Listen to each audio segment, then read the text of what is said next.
حج کے پیسے ہو تو حج بھی کر کے آ جانا چاہیے، بعد میں استقبال بھی ہونا چاہیے آپ کا زبردست، زکوٰۃ بھی آپ دینا چاہیے۔ لیکن جو چیز اس معاشرے کے اندر آپ کی ذمہ داری لگائی ہے، ان اللہ اشتری من المؤمنین، اللہ نے بیع کر لی ہے مومنین کی مال اور جان، بأن لہم جنہ، جنت کے بدلے میں۔ جب آپ گروی کر دیں، جب آپ بیچ دیں، تو پھر آپ کو کوئی اختیار رہتا ہے اس کے اوپر؟ کیا ہے کہ پھر آپ کوشش کرتے ہیں کہ اس معاشرے کے اندر جو اللہ تبارک و تعالیٰ نے آپ کی ذمہ داری لگائی ہے، تامرون بالمعروف وتنہون عن المنکر، اس کے لیے آپ جو ہے وہ کوشش کریں۔ اسی لیے اللہ تبارک و تعالیٰ نے آزمائش کے لیے ایک بڑی مزدار بات کی ہے یہاں پر، کہ ہم نے اس دنیا کو بڑا خوبصورت بنایا۔ اگر کوئی چیز خوبصورت نہ ہو تو اس کو چھوڑنے میں آزمائش نہیں ہوتی۔ اگر یہ دنیا بدصورت ہوتی، مصائب کا گڑھ ہوتی، اس میں کوئی چاہت نہ ہوتی، اس میں کوئی اچھائی، اللہ فرماتا ہے زُيِّنَ لِلنَّاسِ حُبُّ الشَّهَوَاتِ مِنَ النِّسَاءِ، ہم نے اس دنیا کو خوبصورت بنایا عورتوں کے اندر، تمہیں رغبت رکھ کے، خوبصورتی رکھ کے۔ مس ورلڈ کیا ہے؟ آج 1920 سے چلا آ رہا ہے نا، آج 106 سال ہو گئے، یہ اتنی خوبصورت، یہ اتنی شاندار، یہ فلاں فلاں، یہ سائز زیرو، یہ فلاں فلاں، اور کیا بات ہے، خوبصورت ترین۔ ڈھونڈنے بھی نکلتے ہیں تو رسول اللہ نے فرمایا کہ آپ بیوی میں نیکی ڈھونڈو، آپ خوبصورتی ڈھونڈتے ہیں، سب سے پہلے سفید رنگ دیکھتے ہیں، پھر اس کو خوبصورتی دیکھتے ہیں، پھر اور چیزیں۔ آپ نے فرمایا مال اور دولت اس کی بجائے اگر تم دیکھو تو اس کے اندر دیکھو کہ اللہ تبارک و تعالیٰ کی تعلیمات پہ عمل کتنا کرتی ہے۔ پھر بعد میں روتے ہیں کہ ہماری اولاد کو کیا ہو گیا اور باقی اس کو کیا ہو گیا، اولاد ہمارے سامنے جھکتی کیوں نہیں ہے، مانتی کیوں نہیں۔ جو دولت مند کی اولاد ہے وہ بھی اسی وقت تک رہتی ہے جب تک وہ دولت مند زندہ ہوتا ہے، اس کے ہاتھ میں چیک بک ہوتی ہے۔ میں ایک لاہور کے ایک بہت بڑے شخص کو جانتا ہوں، میں ان سے کوئٹہ سے ملنے کے لیے آیا تو ایک جگہ کسی غلط جگہ پہ بہت پیسے خرچتے چلے آئے، تو میں نے کہا کیوں نوٹوں کو آگ لگا رہے ہیں؟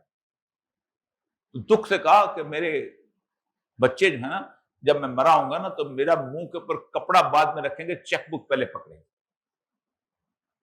تو اللہ نے کیا زُيِّنَ لِلنَّاسِ حُبُّ الشَّهَوَاتِ مِنَ النِّسَاءِ وَالْبَنِينَ وَالْقَنَاطِيرِ الْمُقَنطَرَةِ، اور ہم نے تمہارے لیے کیا بیٹے، انما اموالکم واولادکم فتنہ، اللہ کہتا ہے ہم نے مال اور اولاد تمہارے لیے فتنہ پیدا کیا ہے۔ ساری برائیاں کراتا کون ہے؟ کس کے لیے گھر بنا کے چھوڑتے ہو؟ کس لیے دولت چھوڑ کے جاتے ہو؟ والفضة، ذهب، سونے اور چاندی، والخیل المسومہ، سواری والی مور لگی سواریاں ہے، نمبر پلیٹ، یا مجھے 7 نمبر کی پلیٹ مل جانے تو مزہ آ جائے، وہ جو ہے نا NHE1 نمبر ہو، خیل المسومہ، نشان زدہ سواریاں، والانعام والا، ذالک متاع حیات الدنیا واللہ عندہ حسن الثواب، یہ دنیا کی متاع ہے، اس کو یہیں چھوڑ کے تم نے چلا جانا ہے، اس کے پیچھے نہ رہو۔ پھر فیصلہ کر دیا، من کان یرید الحیات الدنیا وزینتہا، جو چاہے گا کہ اسے دنیا کی زندگی ملے اور اسے اس کی خوشنمائیوں کا طالب ہوگا، نوفی علیہم اعمالہم فیہا وہم فیہا لا یبخسون، اور اللہ فرماتا ہے کہ ان کی کارکردگی کا سارا پھل ہم انہیں یہیں دے دیتے ہیں اور اس میں ان کے کوئی کمی نہیں کرتے، جو خواہش کرے گے تمہیں مل جائے۔ فرحات کی مرکت سے یہ آتی ہیں صدائیں، برباد کسی شخص کی محنت نہیں جاتی، اللہ تعالیٰ کہتا ہے لے لو، کیونکہ تم نے زندگی میں اپنا عمل سب کچھ اسی طرح رکھا ہے۔ اور اولئک الذین لیس لہم فی الآخرۃ الا النار، اور ان کے لیے جو ایسے لوگ ہیں جو دنیا میں صرف اور صرف دنیا مانگنے چلتے ہیں، میں نے ان کو یہاں سب کچھ دے دینا ہے، آخرت میں سوائے جہنم میں کچھ نہیں۔ آپ یہاں سے حج میں جانے والے، میں ایک دفعہ اسٹڈی کی تو 200-250 لوگ حج پہ جو جا رہے تھے نا، ان سے پوچھا تم دعا کیا مانگو گے؟ میں بہت تکلیف میں آیا، ساری دعائیں دنیا کی، میرے بیٹے کی نوکری ہو جائے، میری بیٹی کا رشتہ ہو جائے، میرا گھر بنانا ہے، مجھے کچھ پیسے مل جائیں، میری پروموشن ہو جائے، سوائے دنیا کی۔ یعنی آخر میں جو کوئی دعا تھی نا وہ یہ تھی کہ اللہ تعالیٰ جو ہے آخرت میں میرے آخرت سے اس دربار میں پہنچ کے، اس ہیبت و جلال کے عالم میں اور اللہ کہتا ہے کہ میں نے تمہیں دنیا میں کس لیے بھیجا؟ تامرون بالمعروف وتنہون عن المنکر، تم نیکی کو حکم دو اور برائی سے روکو. اور برائی سے روکنے کے لیے اللہ تبارک و تعالیٰ نے باقاعدہ کیٹیگرائزیشن کر دیا اللہ کے رسول نے. من رأى منکم منکرا، جس نے برائی کو دیکھا، وَيُغَيِّرُ بِيَدِهِ، تو ہاتھ سے پکڑ کے روکتے. مثلا ایک شخص جو ہے وہ اس شہر کے اندر ڈپٹی کمشنر لگ گیا، پولیس کا ایس پی لگ گیا، وہ برائی دیکھ رہا ہے اور اس کو پتا ہے کہ یہ برائی کرنے والا کون ہے. آزمائشاں آتی ہے اور میری نوکری جا سکتی ہے اگر میں نے جوئے کے اڈے کو ختم کیا، اگر میں نے شراب کے اڈے کو ختم کیا، اگر میں اس خواتین کو سپلائی کرنے والے اڈے، میری نوکری جا سکتی ہے، مجھے کھڈے لائن لگا سکتا ہے. وہاں پر اگر آپ ایمان کی آزمائش ہوتی ہے، اور میں جیسے میرے جیسا آدمی جس کو اللہ نے طاقت نہیں دی، ہمت نہیں، فَإِن لَمْ يَسْتَطِعْ استطاعت نہیں رکھتا وَبِلِسَانِهِ، زبان سے. مجھ سے بھی کمزور ایسا آدمی جس بیچارے کے پاس بالکل طاقت نہیں ہے، فَبِقَلْبِهِ، دل میں برا ضرور کہے. فَذَلِكَ أَضْعَفُ الْإِيمَانِ، یہ ایمان کا آخری ترین درجہ ہے. یعنی اگر کوئی شخص برائی کو دل میں برا نہیں سمجھتا، اللہ کا رسول کہتا ہے ایمان سے خارج گیا، ختم. روز ہم برائیاں دیکھتے ہیں، سب کچھ کرتے ہیں، آپ حیران ہوں گے. میرے جیسے آدمی بھی، اللہ تعالیٰ مجھے معاف کرے، ایسی شادیوں میں چلے جاتے ہیں جن شادیوں کے اندر شاید یورپ میں بھی اس طرح کے ڈانس نہ ہو رہے ہو جس نے ڈانس وہاں ہو رہے ہوتے ہیں، بچیاں بچے کر رہے ہوتے ہیں، اور ہم خاموش چپ کر کے آ جاتے ہیں دیکھ کے. امتحان تو وہاں آتا ہے نا. وہ ناراض ہو جائے گا، کون ناراض ہو جائے گا؟ تو اس کا مطلب یہ ہے کہ اللہ کے اوپر آپ نے کس کو لا الہ، جو آپ نے الہ کس کو بنایا؟ اس شخص کو جس کی ناراضگی، اللہ کی ناراضگی آپ بھول لیتے، اس کی ناراضگی بھول نہیں لیتے. اسی لیے اللہ نے فرمایا کہ اس لیے کتاب کے ایک حصے پہ آپ ایمان لاتے ہو اور دوسرے پہ نہیں لاتے. مثلا پاکستان میں گزشتہ تقریباً کئی سالوں سے، تقریباً 10-12 سال ہو گئے ہیں، ہم نے پھانسی کی سزا پر اس لیے عمل نہیں کرتے کہ ہمارا جی ایس ٹی پلس ختم ہو جائے گا. کیونکہ یورپی یونین کہتی ہے کہ ہم جی ایس ٹی پلس تمہیں نہیں دیں گے، کیونکہ ہم اس چیز کے خلاف ہے کہ پھانسی کی سزا نہیں ہوتی. اللہ کہتا ہے وَلَكُمْ فِي الْقِصَاصِ حَيَاتٌ يَا أُولِي الْأَلْبَابِ، ہم نے قصاص کے اندر تمہارے لیے زندگی رکھ دی ہے. جب زمانے میں کالم لکھتا تھا، مجھے پابندی نہیں تھی، میں نے فگر نکال کے دکھائی تھی کہ جن ملکوں میں پھانسی کی سزا رائج ہے وہاں جرم کتنا کم ہے. پھر کہا جاتا ہے کہ جی وہ irrevocable سزا ہو جاتی ہے، ایک دفعہ بے گناہ کو بھی پھانسی ہو جاتی ہے. بے گناہ کو پھانسی ہو جاتی ہے، تم اس کے اختیار میں ہے جو گواہ آتا ہے.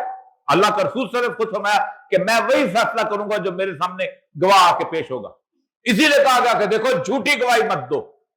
لا یجرمنکم شنآن قوم، کسی قوم کی دشمنی تمہیں اس بات پہ مجبور نہ کرے کہ تم انصاف سے پیچھے ہٹ جاؤ. تم اپنے ذات کے خلاف بھی گواہی دینی پڑے تو دو. آپ کو پتہ ہے کہ سب سے زیادہ جس چیز کی پوچھ قیامت کے دن ہوگی وہ یہی ہے کہ تم نے گواہی کیوں نہیں دی حق کے ساتھ. نہیں میں وہ میری رشتہ داری ہے جی، میں اس کے خلاف گواہی دوں، میں اس کے خلاف کھڑے ہوں. یہ وہ چیز، یہ وہ اعمال ہیں جن میں آپ اعمال صالح، یعنی اللہ تعالیٰ نے وعدہ کس کے ساتھ کیا؟ الذین آمنوا، اور دوسرا اللہ فرماتے ہیں کہ عمل صالح، کہ دو عمل صالح کریں گے. عمل صالح کو ہم نماز عمل صالح نہیں ہے، نماز ہماری عبادت ہے، اور وہ عبادت ہے جو ہم پہ فرض کی گئی ہے. یہ اس کا اجر نہیں ہے، اس کا نہ کرنے کا عذاب ہے. لیکن اسی طرح روزہ جو ہے آپ رکھتے ہیں، اس کا اجر نہیں ہے، اللہ تعالیٰ کہتا ہے کہ میں خود دوں گا. وہ اجر عظیم تو ہے ہی ہے نا، جو اس کا ہونا ہی ہونا ہے، لیکن اس کے گناہ کرنے کے گناہ ہیں. یہ وہ بنیادی طور پر عمل صالح کے، یہ دو جب کریں گے اللہ تعالیٰ فرماتا ہے لِيَسْتَخْلِفَنَّهُمْ فِي الْأَرْضِ كَمَا اسْتَخْلَفَ الَّذِينَ مِن قَبْلِهِمْ، جیسے تم سے پیچھے. یہی وجہ ہے کہ جس آیت کو میں نے آپ کے سامنے سورہ بقرہ کی آپ کے سامنے رکھی تھی، اس آیت کے حساب سے اللہ فرماتے ہیں أَفَتُؤْمِنُونَ بِبَعْضِ الْكِتَابِ وَتَكْفُرُونَ بِبَعْضٍ، اگر تم کتاب کے ایک حصے کو مانتے ہو اور ایک کو نہیں مانتے ہو، کلمہ میرا پڑھتے ہو اور کہتے ہو، اللہ کہتا ہے ہم نے تمہیں منع کیا تھا کہ اپنے فیصلے طاغوت سے مت کروانا، جب تم اللہ پہ ایمان لو. قرآن کہتا ہے. لیکن ہم فیصلے کہاں لے کرنے آ جاتے ہیں؟ امریکہ سے. ہم فیصلے کہاں کرنے جاتے ہیں؟ یورپین یونین سے. ہم سمجھتے ہیں رزاق صرف اور صرف یورپین یونین ہے. ہم سمجھتے ہیں 47 سال ایران نے سینکشن میں گزارے ہیں. 47 سال. میں پہلے افغانستان کی مثال دیتا ہوں, میں ایک دوسرے ملک کی مثال دیتا ہوں. ہمارا فقہ کا اختلاف اپنی جگہ, اہل تشیع اپنی جگہ, اللہ کا کلمہ پڑھتے ہیں, امت مسلمہ ان کو مسلمان کہتی ہے, ہم بھی کہتے ہیں.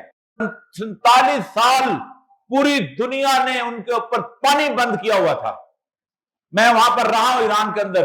3 لیٹر پٹرول جو تھا وہ خیمہ بندی ملتی تھی, یعنی ان کا وہ کہتے ہیں راشننگ ہوتی تھی. 3 لیٹر پٹرول, اور مجھے بھی ملتا تھا 3 لیٹر, اور آیت اللہ خامنائی کو بھی ملتا تھا 3 لیٹر پٹرول ملتا تھا. 47 سال ہر چیز. اس کے باوجود جو 30 دن کی 40 دن کی جنگ ہوئی ہے, اس کے اندر جس بدترین ذلت کی شکست ان امریکہ کو ملی ہے, کوئی سوچ سکتا ہے؟ تصور کر سکتا ہے؟ آپ سوچیں 18 اڈے امریکہ کے, ان میں سے 13 اڈے ایسے ہیں کہ جو اگلے 3 سال تک ناقابل ریپیئر ہو چکے ہوئے ہیں. $63.7 بلین کا نقصان ہوا امریکہ. چیخیں مارتا ہوا نکلا ہے وہاں سے. کیسے نکلا ہے؟ طاقت کس کے پاس ہے؟ قادر کون ہے؟ مالک کون ہے؟ اختیار کس کا ہے؟ یہ ہم نے کبھی مانا ہی نہیں ہے. پوری کی پوری قیادت پہلے دن شہید ہوئی ہے, پوتی تک شہید ہوئی ہے. اگلے دن بازار کے اندر وہ لوگ سب نکلے ہوئے تھے. بامبنگ ہوتی رہی ہے. ایک دن بازار بند نہیں ہوا, ایک دن سکول بند نہیں ہوا, ایک دن اسپتال بند نہیں ہوا. یہ کہاں سے آتی ہے جرت؟ سوائے ایمان کے اور سوائے توکل. ومن یتوکل علی اللہ فحسبہ. پھر ہم اللہ کہتا ہے اگر تم ایسا کرو گے لَيَسْتَخْلِفَنَّهُمْ فِي الْأَرْضِ, میں تمہیں بناؤں گا خلیفہ. ہم کہتے ہیں نہیں. مجھے ہمارے بہت پیارے چیف منسٹر دوست نے, اب تو اللہ تعالیٰ ان کو ہدایت دی ہے, سندھ کے چیف منسٹر ہوتے تھے, ایک دن انہوں نے بیان دیا کہ اللہ فوج اور امریکہ جو ہے وہ ہمیں اقتدار دیتی ہے. میں نے کہا اس سے بڑا شرک کا بیان نہیں ہو سکتا. صرف ایک طاقت, صرف ایک قوت, کوشش کر لے تو اقتدار میں نہیں لا سکتا. کوشش کر لے تو کسی کو اقتدار سے نہیں اتار سکتی جب اگر اللہ تبارک تعالیٰ کی مشیت نہیں ہو. جس وقت آپ نے یہ سوچ لیا کہ اس کائنات کا مالک, خالق, فرما روا, الہکم الہ واحد, واحد الہ ہے, واحد بادشاہ ہے, واحد شخص ہے جس کے اندر حکم الا اللہ, جس کا حکم چلتا ہے اس دنیا کے اندر, اس دن آپ سے دنیا کی کوئی خلافت دور ہو نہیں سکتی. جن لوگوں نے سوچا تھا انہوں نے رسول اکرم صلی اللہ علیہ وآلہ وسلم کے اس دنیا سے چلے جانے کے 20 سال کے اندر اندر دنیا کی 2 بڑی سپر پاور کو شکست دی. کوئی مقابلہ تھا؟ 15 ہزار لوگ لے کے گئے ہوئے ہیں, اور 7 نبی وقاص جیسے لوگ, اور 4 لاکھ کا لشکر, کیل کانٹے سے لیس. اقبال کی ایک, کیونکہ وقت بہت کم ہے, اقبال کی ایک آج میں سوچا تھا اس پہ, کیونکہ جمعے وقت بہت کم ہوتا ہے, میں ایک اس کی نظم جو ہے وہ میں آج لے کے آیا تھا تاکہ آپ کو سنائی جائے. وہ کیا چاہتا تھا اس ساری اللہ تبارک و تعالیٰ کی ان آیات کے حساب سے. اقبال کہتے ہیں خدائے لم یزل کا دست قدرت تو زباں تو, یعنی اب جب اللہ تبارک تعالیٰ احکامات عمل کرتے ہیں تو اللہ کہتا ہے میں زبان بن جاتا ہوں, میں ہاتھ بن جاتا ہوں, میں آنکھ بن جاتا ہوں. حدیث کو یقین پیدا کرے غافل کے مغلوب گماں تو ہے, پرے ہے چرخ نیلی فام سے منزل مسلمہ کی, ستارے جس کی گرد راہ ہو وہ کارواں تو ہے. مکان فانی مکی آنی ازل تیرا ابد تیرا, یہ زمین ازل تیرا ہے ابد تیرا ہے. خدا کا آخری پیغام ہے تو جاوداں تو ہے, اور ہنا بندے عروس لالا ہے خون جگر تیرا, تیری نسبت براہمی ہے معمار جہاں تو ہے. وہ حدیث جو آپ کے سامنے پیش کی تھی اس کا ترجمہ سنا دیتا ہوں کیونکہ وقت کم تھا. آپ صلی اللہ علیہ وسلم فرمایا دیکھو انبیاء بنی اسرائیل کے وہ سیاست کرتے تھے, ہمارے ہاں سیاست حرام ہے, ٹھیک سیاست کرتے تھے، اور جب کوئی ایک نبی دنیا سے چلا جاتا تو اس کی جگہ دوسرا آ جاتا۔ میرے بعد چونکہ لا نبی آبادی، میرے بعد کوئی نبی نہیں آئے گا، لیکن میرے بعد خلفاء آئیں گے اور کثرت سے آئیں گے۔ جب تک ہم اس دنیا میں، یہ آیا استخلاف جو میں نے پڑھی ہے، اللہ تعالیٰ کے اس پہ احکامات عمل کرتے رہے، ہم میں خلفاء آتے رہے، اب وہ بند ہو گئے ہیں۔ دعا کریں واپس وہ ہماری عظمت واپس آ جائے۔ وآخر دعوانا الحمدللہ۔ حي على الفلاح